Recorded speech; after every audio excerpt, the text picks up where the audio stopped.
I'm going to quickly read this question as well because I think that there's some important nuances in this one. So, you're a consultant for a large organization. You have currently had an increase in counterproductive work behavior, mostly around working fewer hours for several work groups than what they were hired for. So currently had an increase. That means that this wasn't a problem before, but now it is a problem. That's important.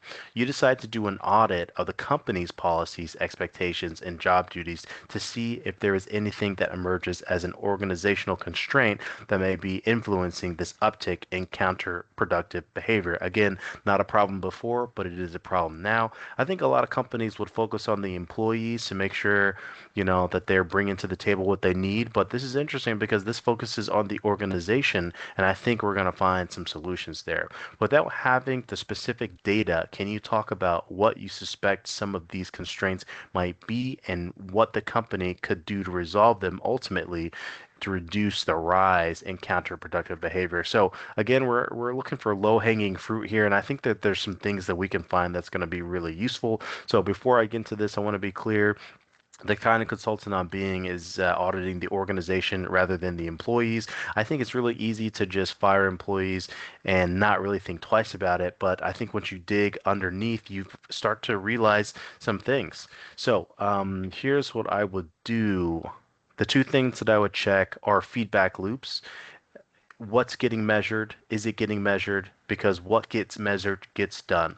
If there are no feedback loops or the feedback loops are broken, this could mean that employees don't have the tools that they need, which kind of leads into the second one, which kind of connects back to a job description.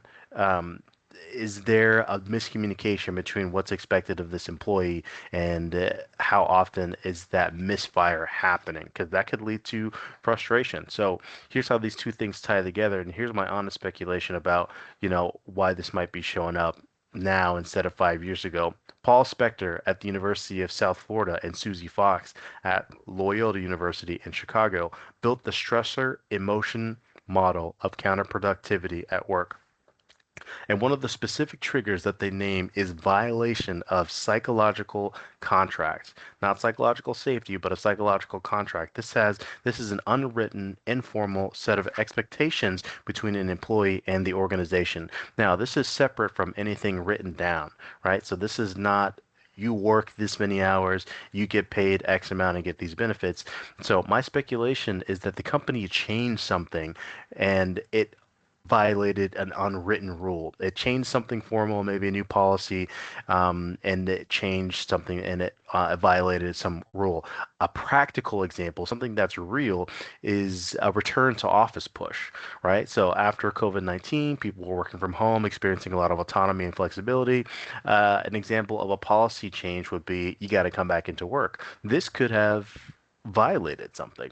So I might be looking at different things that the company was doing in the past. The policy changes fast, the feedback systems and the tools supporting it usually don't catch up as fast, and so things get dropped. That's where the gap is, and that's where I would expect to find the real story. Now, I want to name this because on the ground, Anthony Colts is an organizational psychologist who predicted the Great Resignation back in 2021. And in 2022, he and Mark Bolino at the University of Oklahoma described the next phase of the same story, which was quiet quitting. Now, this is kind of what this sounds like to me. Their argument is that it's an effort reward imbalance. So there's that psychological betrayal there. Employees are quietly deciding that the deal isn't in balance anymore.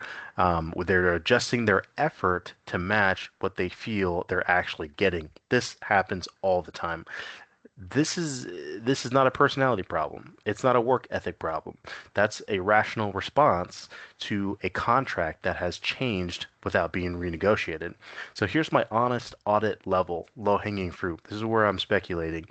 Even if we eventually look at the individual level and we find that employees pose real problems and we need to fix that, I bet the shift traces back to something that the organization did and I would change that first. The policy shift that broke unwritten agreements, the feedback loops that never kind of caught up to what was going on in reality, and the drop in hours are really just a downstream effect, not the root cause.